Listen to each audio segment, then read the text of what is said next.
Hello everyone, welcome to our first pre-show, and my name is Michael Price and I'll be your host for today.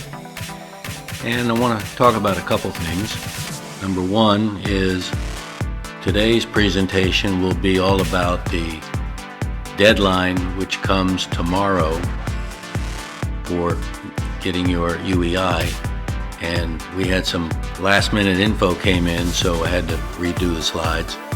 And I think you'll be happy with what we're doing.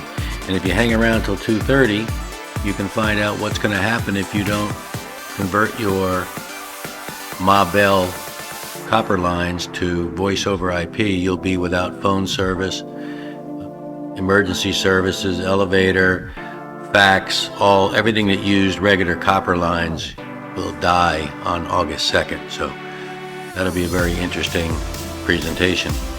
I do want to take a moment to recognize two very special young ladies who, without their help, probably wouldn't be running this pre-show right now. And they are Luria Petrucci and Kat Mulvihill. Luria was responsible for this very fancy overlay that we have for our pre-show, and Kat spent many hours on how to implement Loopback, which is a program on a Mac. Windows, it's pretty easy, it just kind of reroutes itself and that's fine, but Mac created a big problem, and Kat did a wonderful video on doing Loopback. But we're going to have a little fun today, and hopefully you'll learn something. And oh heck, excuse me just a second please. Hello. Yeah, we got about 7 minutes until we start, and the chat's busy, the questions are busy, and I'll see you when you get here, I guess. So about 7 minutes. Sorry about that. I forgot to tell you about the chat and the questions during this presentation. If you have any comments, questions, put them in the respective either question or chat section, and either myself or my staff will respond to them. We're going to be about an hour is what the time schedule is. However, it's probably going to be closer to 30 minutes because I was able to cut everything back down, kind of in respect for your time. And I will stay live after the presentation for any last minute questions, comments, chat, whichever. And we've got, looks like about 6 minutes left before we get started. And I get a couple questions all the time, and one of them is, what does your studio look like? Well, didn't have a chance to get the behind the scenes camera hooked up and running, but I do have the in front of the scenes camera hooked up, which is what we see every day when we come to the office. And with your permission, I'd like to show it to you.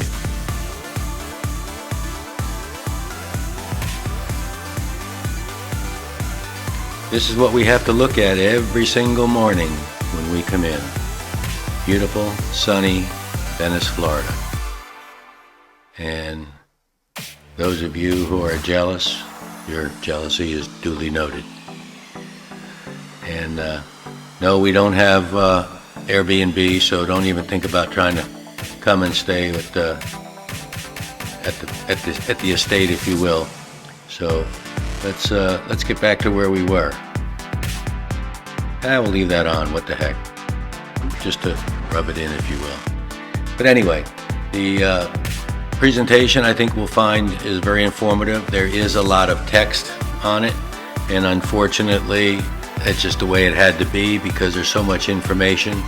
I tried to cut it down as far as I could on both of them, both the 1 o'clock and the 2:30, and we'll see what happens. And our sponsor didn't get what we needed delivered on time to be able to show you on screen. And I won't mention who it is because it didn't show up. It'll probably show up after we're finished, or maybe possibly by the second presentation. And what I'm going to do is I'm going to back off for right now and let you enjoy the music until the presentation starts.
Hello, everyone. Thank you so much for joining us today. If you don't know me, my name is Michael Price, and I've been helping companies get started in the federal marketplace for over 3 decades. I'm also considered an edutainer and a public speaker. And today we're going to talk about what's in a number. And it's going to be interesting because time has run out. So let's get started.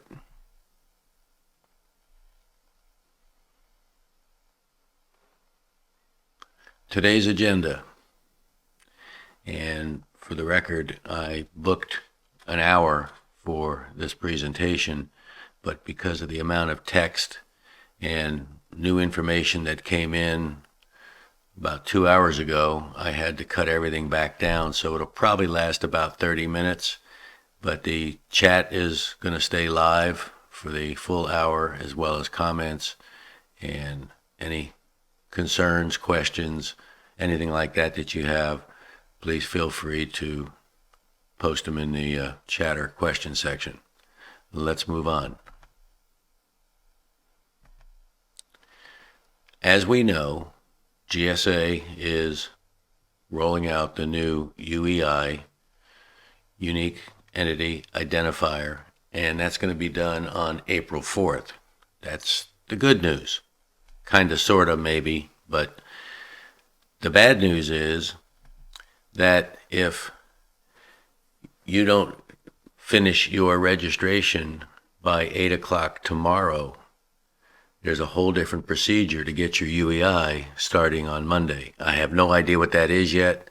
We'll probably do a follow-up webinar or video to explain it, because I'm sure there's going to be mass confusion. They've got a couple documents that GSA published, and we need to understand, first of all, the background of how we got here and why this is happening. This isn't something that somebody just decided to dream up and say, well, let's do this. There is a problem, a serious problem, and we as taxpayers need to understand what that problem is. And I have no idea how we fix it, but GSA is at least taking the first step to correct a very, very serious issue over the last 20 years. On April 4th, we are switching, GSA is switching to the new UEI. And there's a reason for that. And if you're like me, most people hate DUNS, or Dun & Bradstreet. And I'll give you a story about that as we move on. The problem started back in 2014 when Dun & Bradstreet fell out of favor with GSA, and it all started with the Recovery.gov website. What's Recovery.gov? Well, makes kind of sense. Back in 2009, we had the new ARRA, ARRA program came into effect, and Recovery.gov was tracking that information. And the problem comes in now is that by the end of the month, all that data is going to disappear. Dun & Bradstreet owns it. Does that make sense? Dun & Bradstreet owns government data. I have no idea who negotiated that contract, but I never would have allowed it to happen. And I've been negotiating contracts for almost 36 years. So as we move on, took them 5 years, but in 2019, GSA issued a contract to Ernst and Young, one of the top 8 accounting firms. Now, as I say that, it's probably down to 6 or 4. I have no idea how many, but at one point there were 8 big, it's called the Big 8 accounting firms, and they've been hired to independently make that switch from the DUNS number to the UEI. And up until 8 o'clock tomorrow, it's pretty much automatic if you have a DUNS. Check it, update your SAM record, and I'm going to tell you why, because at 8 o'clock tomorrow, devastation happens temporarily until Monday the 4th. So here we are. Recovery.gov tracked all of that stimulus money from the 2009 Recovery Act. The problem is the Transparency Board isn't renewing their contract with D&B. Thank goodness. Thank you, thank you, thank you. And I have no idea where they're going to go. I'm sure that it'll eventually be repurposed into the UEI. Hopefully. But here's worse news. Come September 30th, Dun & Bradstreet's taking all their marbles, and they're going home. They are not happy campers, obviously, because they've lost a lot of revenue. Now, if you hate D&B the way I hate D&B, and if you don't, when I tell you this story, you may. I get phone calls all the time. Hi, this is Billy Bob from Dun & Bradstreet. We need to update your financials. And I said, well, what for? And they said, well, because companies are looking you up to see if they want to do business with you. And I said, okay, so I give you my updated financial information as a private company. You turn around and sell that to other companies that are looking to do business with me, but yet you're not going to pay me for reselling my data. Does that make sense? Is that fair? More importantly, is it legal? I never gave you permission. So I tell them, no way while I'm breathing will you ever get any financial data from me. So what do? When they publish, they just make it up. Take a guess. They figure, oh, he's been around for a while. He's a multimillionaire. I'm poor. On record, I'm poor. Do you believe me? It's hard to believe that we paid D&B as taxpayers $154 million to take the money and run. But this is also a problem within other large businesses. I don't know how deep it goes or what it really is, but first of all, if it's taxpayer-funded anything, it belongs to the taxpayers, which means it is government data. Now, if you disagree with me, let me know in the comments below, and we'll discuss it. The larger problem is it's going to happen again, possibly, because we may not have steps in place to be able to prevent this. That means if there's any contracts that are out there, we need to review them, modify them as necessary to make sure that whatever data they're collecting stays with the owner, which is you, me, and the government. System change is necessary. Case in point.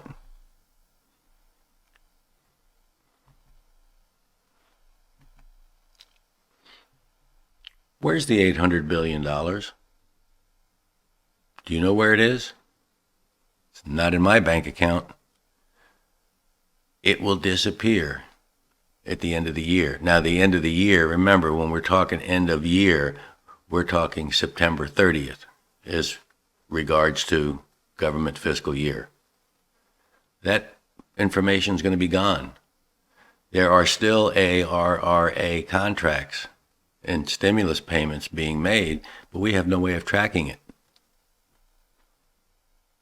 Is there fraud involved? Embezzlement, which comes under fraud. What's going on? Help me out here. Let me know in the comments what you think. Again, $800 billion. We just have no idea where it is, why it was, and where it's going. So let's move on.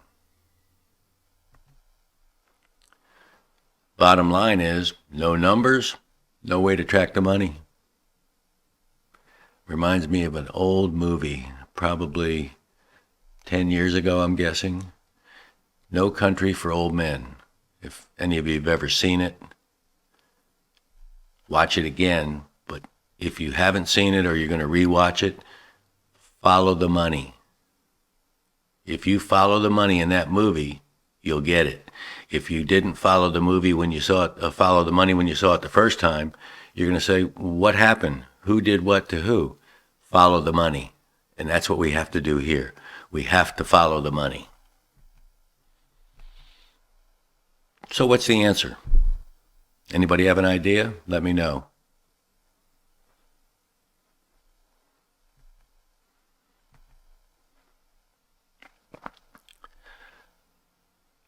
GSA has urged companies for, I don't know how long now, to continue to update their SAM record. Most people wait until the time comes when your year is up and you're right down to the wire and you have to update it. And then what happens is it's not updated, so the first one looks like it expired or went inactive, and then you've got some problems and issues. You can update your SAM record anytime you want, as many times as you want. You have new NAICS codes or taking NAICS codes away, update your SAM record. As soon as you update your SAM record, because you have a DUNS, you'll automatically get a UEI. This has to be done by 8 p.m. tomorrow night. If not, you're not going to like what you're going to see. This is what's going to happen at 8 p.m. tomorrow night. Every one of these sites is going down for maintenance. Now, when I first saw it, I just looked at everything and said, well, maybe that's just they're all coming back up at 8 a.m. or 9 a.m. It looks like there's one site that's not coming up till, or two sites not coming up till 6 p.m., but they're going to stagger on the way up. But the important thing is SAM will be back up at 9 o'clock on Monday morning. My guess is it'll probably be early because most of this work's already been done and it's pretty programmatic. So we'll see what happens. But this was late breaking news that just came in a couple hours ago and I had to get it into this webinar. So, by the way, the last slide will give you a link to get the slides. So those of you trying to feverishly write stuff down, don't bother. You'll get a nice, pretty PDF that has all the information you need. I forgot to tell you that in the beginning.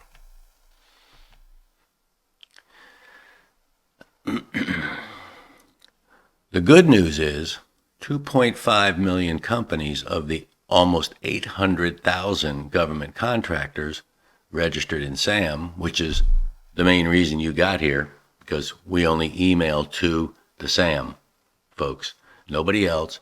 We don't do cold calls. We don't do cold emails. We know we have a captive audience with you because you are registered to do business with the government. Whether you know how to do it or not is irrelevant right now. We're going to talk about that later. But the important thing is that you're here for a reason. You want to understand the ramifications of what's about to happen. So 2.5 million of you already have your UEI. Way to go. What are the caveats? Remember, 8 p.m. tomorrow. Did I say that right? 8 p.m. tomorrow. These sites are going down. Now, we only discussed what is inside SAM. Now, are you contemplating getting a GSA contract? Do you have a GSA contract? Do you care about having a GSA contract? That should be yes, as number 3. SAM's going down, 8 p.m. As we know, it'll be back up at 9 a.m. on Monday. But e-offer, if you're trying to get a contract, you're in the process of getting a contract, and you're going back and forth with your contract specialist, that site's going down, 8 p.m. Friday night. That means that there'll be no new awards until at least Monday. And if you have a contract and you're trying to do modifications, no new modifications will be approved until at least Monday morning. Those are the caveats. So, in conclusion, and we're going to run a little short, I guess, but that's okay. I always have a couple stories to be able to tell you. You can avoid the pain. Now, you fall into possibly one or two of three categories. You don't have a contract vehicle. Maybe I should show you what I really mean.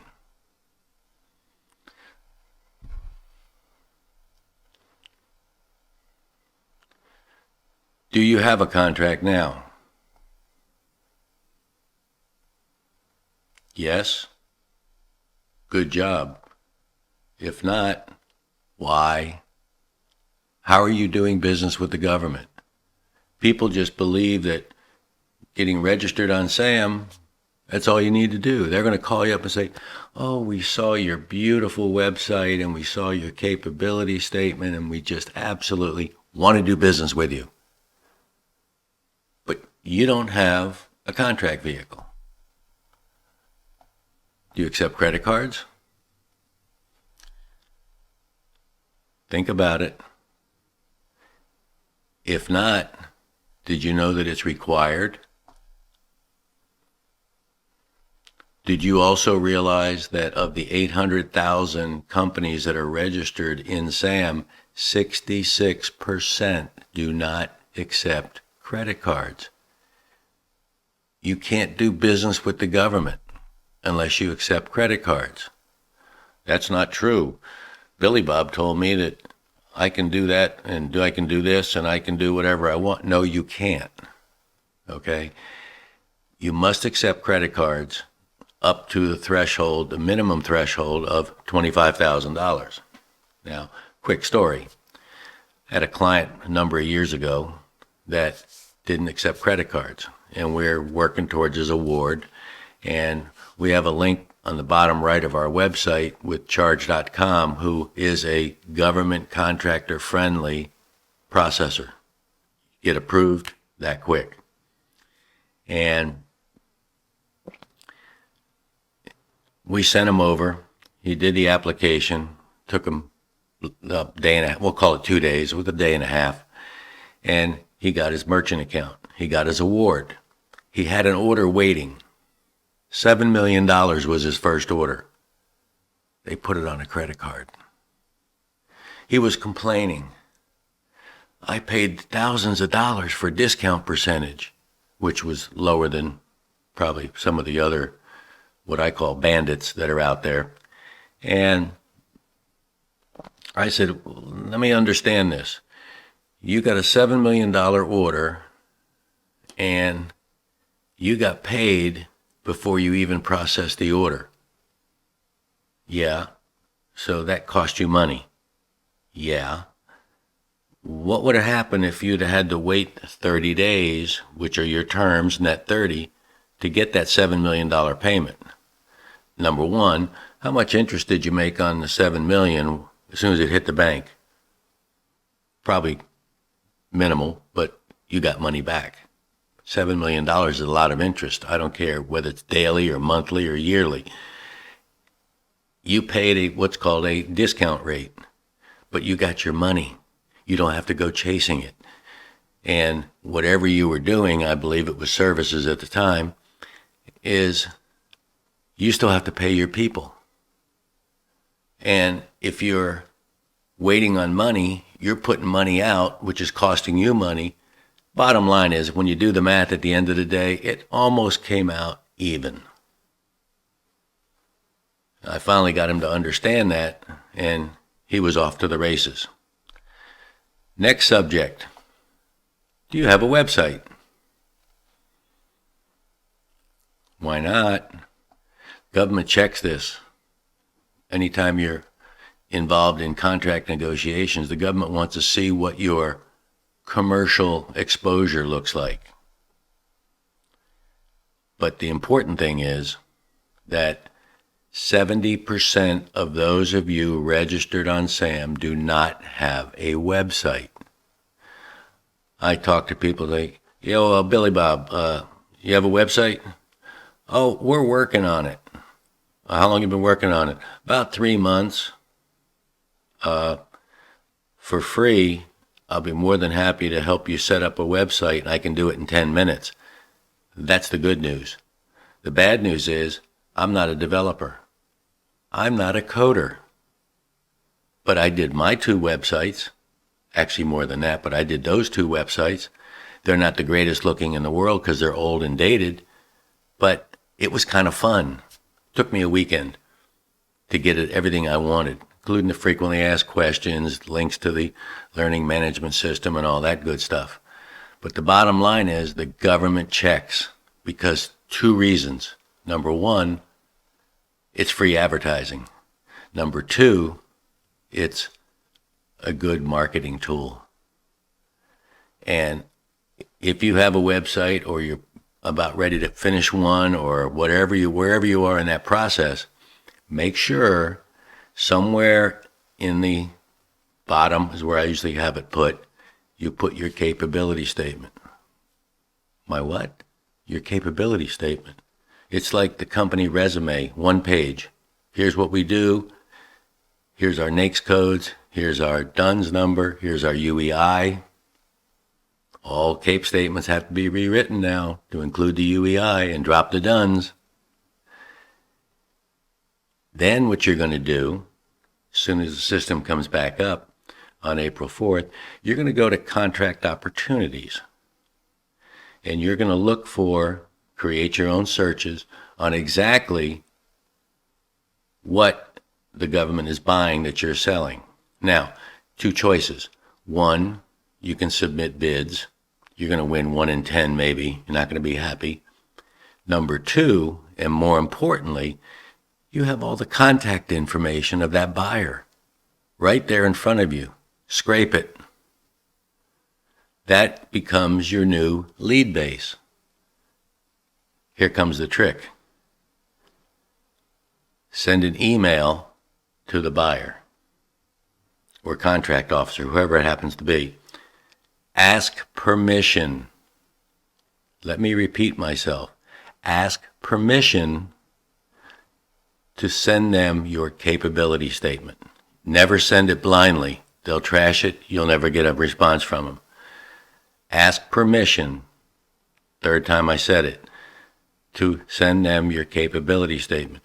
Don't be surprised if you get a return email that says, please, and also send me a copy of your GSA contract. Now you've developed what we call the big R, a relationship.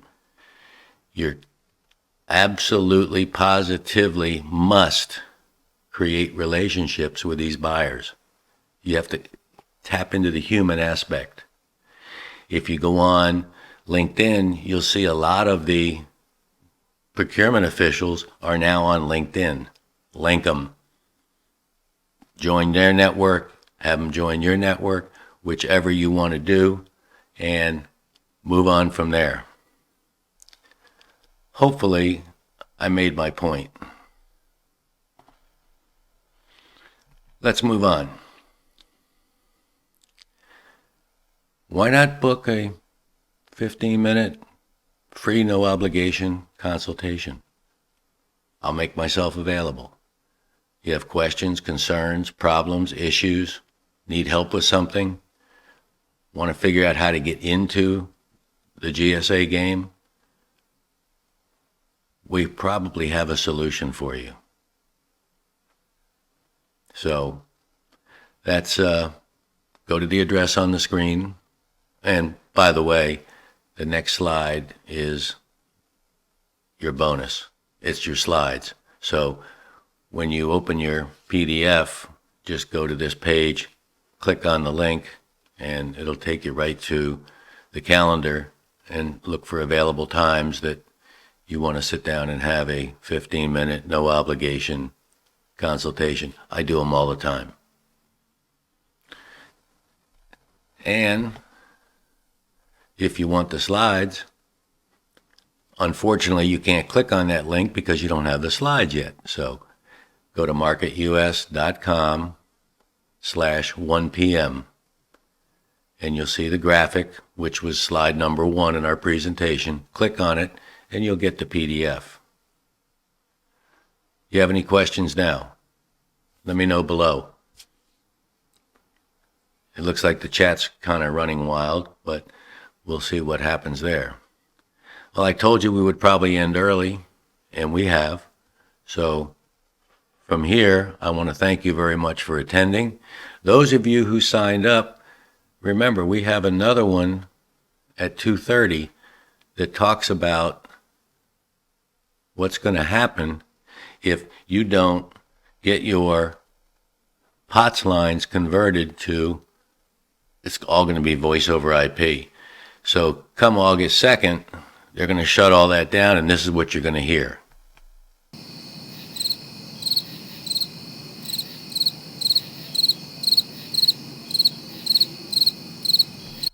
Is that what you want to hear? It's really been a pleasure talking with you folks today. Hopefully, I've helped you, I've educated you, and I've entertained you. Those are my 3 goals every single time. And what we usually hear at the end is, and I thank you so much for your time today and look forward to talking with you soon. Thank you.